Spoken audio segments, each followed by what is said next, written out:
Hey, ഈ എപ്പഴാ വന്നേ? ഈ വന്നത് ഞാൻ അറിഞ്ഞതേ ഇല്ലല്ലോ. Neha, what happen? ഫേസ് എന്തോ ഡള്ളായ പോലെ ഉണ്ടല്ലോ. എന്താ പ്രോബ്ലം? ഉമ്മ തന്നെ അവിടുത്തെ പ്രോബ്ലം. ഓ, ഉമ്മച്ചിയായിട്ട് എന്താ ഇന്നും വഴക്കിട്ടോ? നിന്റെ സംസാരം കേട്ടാ തോന്നില്ല ഞാനാണ് അവിടെ കിടന്ന് ഒച്ച ഉണ്ടാക്കി ഇവിടെ വന്നേന്നുള്ളത്. ഞാനൊന്നല്ല അവിടെ പ്രശ്നം ഉണ്ടാക്കിയത്. എനിക്ക് പറ്റൂലേ നമ്മളെ കോളേജിന്റെ അടുത്ത് ഏതെങ്കിലും ഒരു PGയോ ഹോസ്റ്റലോ കിട്ടെങ്കിലും ഒന്ന് അന്വേഷിച്ചിട്ട് ഒന്ന് കണ്ടുപിടിച്ചായിട്ട് എനിക്ക് എത്രയും പെട്ടെന്ന് എന്റെ വീട്ടിൽ നിന്ന് മാറിയിട്ട് ഹോസ്റ്റലിൽ പോകണം, എന്നാലേ കുറച്ച് സമാധാനം കിട്ടുള്ളൂ. ഹോസ്റ്റലൊക്കെ മാറാൻ മാത്രമായിട്ട് എന്താടാ പ്രശ്നം? നീ വരെ ചെക്കനെയും പ്രേമിച്ചോണ്ട് വന്നോ? എന്നിട്ട് വീട്ടിൽ വന്നിട്ട് അതിനെല്ലാം കച്ചറ ഉണ്ടാക്കിയോ? പ്രേമം മണ്ണാൻ കട്ടയാണ്. അവിടുത്തെ ഏറ്റവും വലിയ പ്രശ്നം ഉണ്ടല്ലോ ഉമ്മച്ചിയാണ്. എന്തൊരു ഈഗോയിസ്റ്റിക് ആണെന്ന് അറിയും മുപ്പത്തിയേര്. രാവിലെ അങ്ങോട്ട് എണീച്ചാൽ അങ്ങോട്ട് തുടങ്ങും, അത് ചെയ്യരുത് ഇത് ചെയ്യരുത്, അങ്ങനെ ചെയ്യേ ഇങ്ങനെ ചെയ്യേ, അവിടെ പോയി ഇവിടെ പോയി അതാക്കി ഇതാക്കി, തലക്ക് ഇങ്ങനെ പെരുത്ത് ഭ്രാന്തളക്കും. ഒരു സ്വൈര്യവും ഒരു സമാധാനവും തരൂല. ഏറ്റവും വലിയ പ്രശ്നം എന്താണെന്നറിയോ? നമ്മൾ എന്തെങ്കിലും കാര്യമായിട്ടുള്ള ഒരു കാര്യം പറഞ്ഞു കൊടുത്താൽ അത് അംഗീകരിക്കാൻ പറ്റില്ല. ഉമ്മ പറയണതാണ് ശരി, അതിനപ്പുറത്തൊക്കെ ഒന്നുമില്ല. അങ്ങനെ എന്താ പറയാ, വെറും ഈഗോ ആണ്. ഹേയ് കമോൺ നേഹ, ഇതൊക്കെ സില്ലി തിങ്സ് അല്ലേ? എല്ലാ വീട്ടിലും നടക്കുന്ന കാര്യങ്ങളല്ലേ? ഇതൊക്കെ എന്തിന് ഇത്ര വലിയ വീർപ്പിച്ച് വലിയ വലിയ പ്രശ്നങ്ങളാക്കാൻ നിക്കണേ? നിനക്കതൊന്നും ഒരു പ്രശ്നമായിരിക്കില്ല. കാരണം എന്താ, നിന്റെ ഡാഡി മമ്മി രാവിലെ ഇവിടുന്ന് ജോലിക്ക് പോയാൽ തിരിച്ചെത്തുന്ന രാത്രിയില്ലേ. അതുവരെ നിന്നെ കൺട്രോൾ ചെയ്യാൻ ആളില്ല, നിന്നോടൊന്നും പറയാൻ ആളില്ല. നിനക്ക് സ്വസ്ഥം സമാധാനം. എന്ത് സമാധാനമുള്ള ജീവിതം നിനക്ക് ഇവിടെ ഉണ്ട്. ഞാൻ എവിടേക്കെങ്കിലും ഒന്ന് പോവാൻ ഇറങ്ങിയിട്ടുണ്ടെങ്കിൽ വിളിക്കും ഒരു 10 മിനിറ്റ് കഴിഞ്ഞാല്, എവിടെ എത്തി മോളെ? പിന്നെ ഉച്ചയാകുമ്പോ വിളിക്കും, ചോറ് തിന്ന മോളെ. ഉച്ചയാകുമ്പോ ചോറ് തിന്നുന്നത് വിളിക്ക് അറിയില്ലേ? പിന്നെ എന്തിനാ ഇങ്ങനെ വിളിച്ചുകൊണ്ട് ചോദിക്കണത്? പോകുമ്പോ പിന്നെ ഒരു 100,000 ചോദ്യം വേറെ. എത്ര മണിക്ക് തിരിച്ചെത്തും, എത്ര മണിക്ക് പോകും, ആരൊക്കെ കൂടിയാ പോണത്, എന്തൊക്കെ അറിയണം ഇവർക്ക്. അനക്കിത് വല്ലതും അറിയണം? അനക്കെന്ത് സുഖ? അനക്ക് എവിടേക്കെങ്കിലും പോണെങ്കിൽ പെർമിഷൻ വാങ്ങണ്ട, പൈസ ചോദിച്ചാ പൈസ അപ്പൊ എടുത്തു തരും. ഇതൊരു 10 ഉറുപ്പ്യ തരണമെങ്കിൽ 10,000 ക്വസ്റ്റ്യന് ഉത്തരം പറഞ്ഞു കൊടുക്കണം. അതുകൊണ്ട് എനിക്ക് ഇതിന്റെ ബുദ്ധിമുട്ടൊന്നും മനസ്സിലാവില്ല. പക്ഷെ എനിക്ക് ഇതൊന്നും ഇനി സഹിക്കാനും പറ്റില്ല, ക്ഷമിക്കാനും പറ്റില്ല. അതുകൊണ്ട് എനിക്ക് ഇത്രയും പെട്ടെന്ന് ഹോസ്റ്റലിലേക്ക് മാറണം. എനിക്ക് സൗകര്യം ഉണ്ടെങ്കിൽ ഒപ്പിച്ചേരാൻ പറ്റുമോ നോക്കി, ഇല്ലെങ്കിൽ എനിക്ക് അറിയണ വേറെ ആരെങ്കിലും പറഞ്ഞിട്ട് ഞാൻ ഓലെ കൊണ്ട് തോന്നിപ്പിച്ചോളാം. Calm down. എനിക്കൊരു 10 മിനിറ്റ് സമയം നീ തരുമോ? ഞാനൊന്ന് സംസാരിക്കട്ടെ. എന്റെ പൊന്ന് ഷായിന, എനിക്ക് ഉപദേശം വേണ്ട. വീട്ടിലിരുന്ന് അത് കേട്ട് മടുത്തിക്കണ് ഞാൻ. നോ, എനിക്കറിയാം നിനക്ക് ഉപദേശം ഇങ്ങനെ കുറെ നേരം പറഞ്ഞിരുന്ന ഇഷ്ടമല്ല എന്നുള്ള കാര്യം. പക്ഷേ ഞാൻ സിമ്പിൾ ആയിട്ട് കുറച്ച് കാര്യങ്ങൾ ചോദിക്കാം. നീ അതിന് ഉത്തരം എന്നോട് പറയും കൂടി വേണ്ട, ഒന്ന് കണ്ണടച്ചിട്ട് ഇമാജിൻ ചെയ്താൽ മാത്രം മതി. ഷായിന പ്ലീസ്, ഒരു 10 മിനിറ്റ് അല്ലേ? അത് കഴിഞ്ഞിട്ട് നീ പറഞ്ഞ പോലെ നമുക്ക് ഹോസ്റ്റലോ PGയോ എന്താ വെച്ച് അന്വേഷിക്കാൻ പോവാം. ഓക്കെ, പറ. ശരി, കണ്ണടക്കും. എന്തിന്? അതെ, ഫസ്റ്റ് ഓഫ് ഓൾ 10 മിനിറ്റ് ഞാൻ പറഞ്ഞത് മാത്രമാണ് ഈ കേൾക്കേണ്ടത്. ഇങ്ങോട്ട് കുറെ ചോദ്യങ്ങളൊന്നും വേണ്ട. ആദ്യം നീ ഒന്ന് കൂളാവ്, എന്നിട്ടൊന്ന് ഡീപ് ബ്രെത്ത് എടുക്ക്, കണ്ണടക്ക്, ഞാൻ പറയുന്ന കാര്യങ്ങൾ മനസ്സിലൊന്ന് ഇമാജിൻ ചെയ്യും. അത്ര മാത്രം ചെയ്താൽ മതി.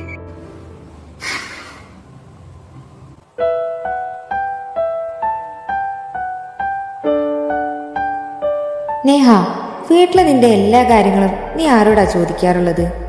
ഉമ്മ, എന്റെ ഡ്രസ് എവിടെ? ഉമ്മ, സോപ്പ് എവിടെ? ഉമ്മ, തോർത്ത് എവിടെ? ഉമ്മ, തക്കാളി എവിടെ? ഉമ്മ, എന്റെ ടിഫിൻ ബോക്സ് എവിടെ? പക്ഷെ നീ നിന്റെ ഉപ്പാനോട് എന്തൊക്കെ ചോദിക്കാറുണ്ട്? നേഹ, നീ ജീവിതത്തിൽ കണ്ട ഏറ്റവും നല്ല അധ്യാപിക ആരായിരുന്നു?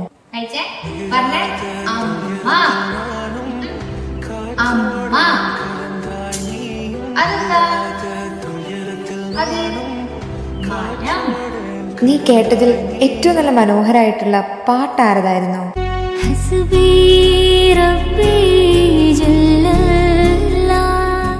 നിനക്ക് നല്ല രുചിയുള്ള ഭക്ഷണം ഉണ്ടാക്കി തന്നതാരാ? ഈ ജീവിതം മഴകല്ലയോ.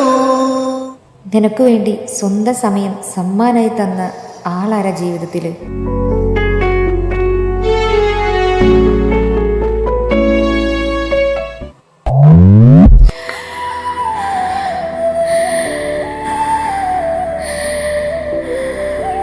എനിക്കറിയാം നിന്റെ കണ്ണിലെ കണ്ണുനീര് കാണുമ്പോ മനസ്സിലാകും. ഞാൻ ചോദിച്ച എല്ലാ ചോദ്യങ്ങൾക്കും നിന്റെ അടുത്ത് ആകെ ഒറ്റ ഉത്തരേ ഉള്ളൂ, അത് നിന്റെ ഉമ്മയാണെന്നുള്ള കാര്യം. നീ പറഞ്ഞല്ലോ ഉമ്മ എപ്പോഴും നിന്റെ പിന്നാലെ നടന്ന ഓരോ കാര്യങ്ങളും പറഞ്ഞിങ്ങനെ ഇറിറ്റേറ്റ് ചെയ്തുകൊണ്ട് നിൽക്കുകയാണ്, എല്ലാ കാര്യങ്ങളിലും ഇടപെടുകയാണ് എന്നുള്ളത്. ശരിക്കും ഉണ്ടല്ലോ ഈ ഉമ്മമാരുടെ വാക്ക് എന്ന് പറയണത് നമ്മളിങ്ങനെ നിൽക്കുമ്പോൾ നമുക്ക് ചുറ്റിനും കെട്ടിയിട്ടുള്ള ഒരു മതിലാണെന്ന് വേണമെങ്കിൽ പറയാം. അതിന്റെ വലിയ വാതിലായിട്ടാണ് നമ്മുടെ ഉമ്മമാര് നിൽക്കുന്നത്. അവരാ വാതില് അങ്ങനെ പൂട്ടി നമ്മൾ അതിനുള്ളിൽ വെച്ചിരിക്കുന്നത് നമുക്ക് ചിലപ്പോൾ ഇഷ്ടപ്പെടില്ല. അതാണ് നമ്മളെല്ലാരും ഇങ്ങനെ റിയാക്ട് ചെയ്തുകൊണ്ടിരിക്കുന്നത്. നമുക്കൊക്കെ 10-20 വയസ്സല്ലേ ആയിട്ടുള്ളൂ. ഈ പ്രായത്തിൽ കുറച്ച് ദേഷ്യവും ഈ ചോരത്തിളപ്പ് എന്നൊക്കെ പറയല്ലോ, അതും നമ്മൾ ഉപദേശിക്കുന്നതും സംസാരിക്കുന്നതും നല്ലത് പറഞ്ഞിരുന്നതും നമുക്ക് ഇഷ്ടപ്പെടില്ല. നമുക്ക് എന്താണോ ശരി, നമുക്ക് എന്താണോ ഹാപ്പി ആയിരിക്കുന്നത്, നമുക്ക് അത് മാത്രമായിരിക്കും ശരി എന്ന് തോന്നുക. അപ്പൊ ആരെങ്കിലൊക്കെ ഉപദേശിക്കാൻ വരുമ്പോൾ നമുക്ക് ദേഷ്യം വരും. പ്രത്യേകിച്ച് ഉമ്മമാര് പിന്നാലെ നടന്ന് പറഞ്ഞുകൊണ്ടിരിക്കുമ്പോൾ നമുക്ക് ഇറിറ്റേഷൻ ആവാൻ തുടങ്ങും. നമ്മൾ ഭയങ്കരമായിട്ട് അതിന് റിയാക്ട് ചെയ്യാൻ തുടങ്ങും. ഇതൊക്കെ എല്ലാ വീട്ടിലും നടക്കുന്ന സഹജമായിട്ടുള്ള കാര്യമാണ്. അതിനിങ്ങനെ വേറെ ഹോസ്റ്റലൊക്കെ തെരഞ്ഞു പോവുക അല്ലെങ്കിൽ വീട്ടിൽ നിന്ന് ഇറങ്ങി പോകുന്നതൊന്നും ഒരു സൊല്യൂഷൻ അല്ല. കുറച്ചൊക്കെ നമുക്കും സെൽഫ് കൺട്രോൾ വേണം. നമ്മളും കുറച്ചൊക്കെ ഒരു 10 മിനിറ്റ് ഇരുന്ന് ആലോചിച്ച് നോക്കണം.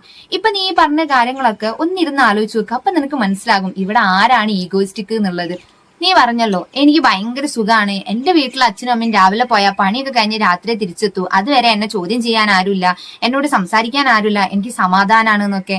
പുറമെന്ന് കാണുന്ന ആൾക്കാർക്ക് അത് സമാധാനമൊക്കെ ആയിട്ട് തോന്നും. പക്ഷെ എനിക്കുണ്ടല്ലോ അതൊരു വീർപ്പുമുട്ടലാണ്. എന്റെ ഓർമ്മ വെച്ച കാലം തൊട്ട് എന്റെ പാരന്റ്സ് എന്റെ കൂടെ ഇരുന്ന് സംസാരിച്ച് ഭക്ഷണം കഴിച്ചിട്ടില്ല. പുറത്ത് വല്ലപ്പോഴൊക്കെ ഔട്ടിങ്ങിന് പോയി ഭക്ഷണം കഴിക്കാൻ ഇരിക്കുകയാണെങ്കിൽ അവരവരുടെ ജോലിക്കാരും അങ്ങനത്തെ ഒക്കെ ആയിട്ട് ഫോണിൽ ബിസി ആയിരിക്കും. ഭക്ഷണം വന്നാൽ കഴിക്കും, തിരിച്ചിങ്ങ് പോരും. ഒന്നിരുന്ന് സംസാരിക്കുക അല്ലെങ്കിൽ എന്നോടൊന്ന് കഴിക്കുക പറയേ, എനിക്കൊന്ന് വാരി തരേ, ഒന്നും ചെയ്യാറില്ല. എന്നെ സംബന്ധിച്ചിടത്തോളം എനിക്കതൊക്കെ ഒരു കിട്ടാക്കനെയാണ്. നിനക്കിതൊക്കെ കിട്ടുന്നത് ഏറിയിട്ടുള്ള പ്രശ്നങ്ങളുമാണ്, അത്രേ ഉള്ളൂ. നിന്റെ അമ്മക്ക് എന്ന് പറയുമ്പോൾ നിന്റെ അമ്മക്ക് നീയാണ് ലോകം. ഒരു ചെലവില്ലാതെ നീ ഒരാളുടെ ലോകമായി മാറുന്നതിൽ നിനക്ക് എന്ത് ഇത്ര പ്രശ്നം? അത് കാരണം നിനക്ക് എന്തെങ്കിലും ഒരു പ്രോബ്ലം വരികയാണെങ്കിൽ അയാളുടെ ജീവൻ വരെ കളഞ്ഞിട്ടാണെങ്കിലും നിന്നെ പ്രൊട്ടക്ട് ചെയ്യൂലേ? അത് ശരിക്കും പറഞ്ഞാൽ നിന്റെ ഒരു ഭാഗ്യല്ലേ? അത് നീ ഇത്ര ഇറിറ്റേഷൻ ആയിട്ട് കാണുന്നത് എന്തിനാ? പിന്നെ നീ പറഞ്ഞു നിന്റെ അച്ഛന് നിന്നെ എന്തെങ്കിലുമൊക്കെ പ്രശ്നങ്ങൾ വന്നിട്ട് നീ ഉപ്പാനോട് പോയിട്ട് പരാതി പറയുകയാണെങ്കിൽ ഉപ്പ എപ്പോഴും ഉമ്മാനെയാണ് സപ്പോർട്ട് ചെയ്യുക, ഉപ്പാക്ക് നിന്നെ പറ്റൂലെന്ന്. നീ പറയുന്ന പോലെ നിന്റെ ഉപ്പയും ഉമ്മാനെ കുറ്റപ്പെടുത്തി സംസാരിക്കുകയാണെങ്കിൽ നിന്റെ മനസ്സിൽ ഉമ്മാന്റെ ഇമേജ് എന്തായിരിക്കും? അതുകൊണ്ടായിരിക്കല്ലോ ഉപ്പ അങ്ങനെ പറയുന്നത്. പിന്നെ ഭർത്താവുമ്പോ ഭാര്യനോട് സ്നേഹം വേണം, അപ്പോഴല്ലേ അത് നല്ലൊരു അച്ഛനും അമ്മയും ആവുള്ളൂ, അപ്പോഴല്ലേ അവര് മക്കളെ നല്ല രീതിയിൽ നോക്കുള്ളൂ. ഇതൊക്കെ കിട്ടിയ നീ ശരിക്കും ഭാഗ്യവതിയാണ്. നിന്നെ കുറ്റം പറയാ അല്ലെങ്കിൽ നിന്നെ സങ്കടപ്പെടുത്താൻ വേണ്ടി പറയുന്നു അല്ല ഞാന്. പക്ഷെ നീ ഒന്ന് ഇരുന്ന് ചിന്തിക്കുകയാണെങ്കിൽ ശരിക്കും ഉമ്മയല്ല, നീയാണ് ഈഗോയിസ്റ്റിക്. നിനക്ക് ഉമ്മ പറയുന്ന നല്ല നല്ല കാര്യങ്ങൾ പോലും ചിന്തിക്കാനോ അല്ലെങ്കിൽ അതൊന്ന് പ്രവർത്തിക്കാനോ ഒരു 10 മിനിറ്റ് ഇരുന്ന് ആലോചിക്കാനോ ഉള്ള നേരമില്ല. നിനക്ക് പെട്ടെന്ന് ചൂടാവാണ്. നീ വിചാരിക്കുന്ന കാര്യങ്ങൾ നടക്കാത്തതിന്റെ പ്രശ്നമാണത്. സമയമെടുക്കും എങ്കിലും ആ പ്രശ്നങ്ങളൊന്നും നമ്മളിങ്ങനെ വീട് വിട്ട് ഇറങ്ങി പോയിട്ടല്ല പരിഹരിക്കേണ്ടത്. ഏതായാലും കുറെ നേരമായിട്ടല്ലേ നിന്റെ ഉമ്മ അവിടെ ഇരുന്ന് വിളിക്കുന്നത്. നല്ല ടെൻഷൻ ആയിട്ടുണ്ടാവും നീ അവിടെ നിന്ന് ഇറങ്ങി പോകുന്നതിന്റെ. നീ ഒന്ന് വിളിച്ചിട്ട് 10 മിനിറ്റ് ഉമ്മാനോട് സംസാരിക്കുക. എന്നിട്ട് നേരെ അടുക്കളയിലോട്ട് വന്നിട്ടുണ്ടെങ്കിൽ നല്ല ചൂടുള്ള മാഗി ഉണ്ടാക്കി തരാം. അത് കഴിച്ചിട്ട് നമുക്ക് രണ്ടാക്കും നേരെ വീട്ടിലോട്ട് വിടാം. ഉമ്മാനെ പോയി ഒന്ന് കണ്ട് ചിരിച്ച് ഒന്ന് കെട്ടിപ്പിടിച്ച് ഒരു ചായയും കുടിച്ച് തീരാവുന്ന പ്രശ്നം മാത്രമേ ഉള്ളൂ. അതിന് ഇനി ഹോസ്റ്റലൊന്നും തപ്പിത്തെറിഞ്ഞു പോകേണ്ട കാര്യമില്ല. ഓക്കെ, അപ്പൊ പോരും.